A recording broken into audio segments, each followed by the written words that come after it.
everyone. Today I'm going to be coloring this pink door illustration using Ohuhu alcohol markers. You can check out a previous video where I just did the inking for this piece. Before diving in, I did practice in order to choose my colors.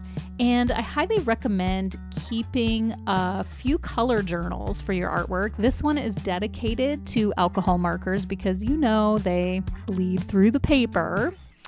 So as you can see, I've already picked out the colors for this whimsical door illustration and even tested some that didn't quite work out. For example, I was not very happy with how dark my leaves turned out using this particular really dark green that I chose.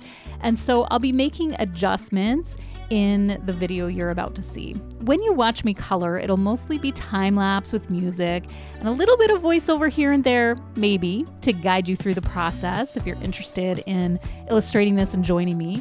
I typically work from light to dark, slowing down for details and speeding up for larger areas, using the chisel edge of the marker.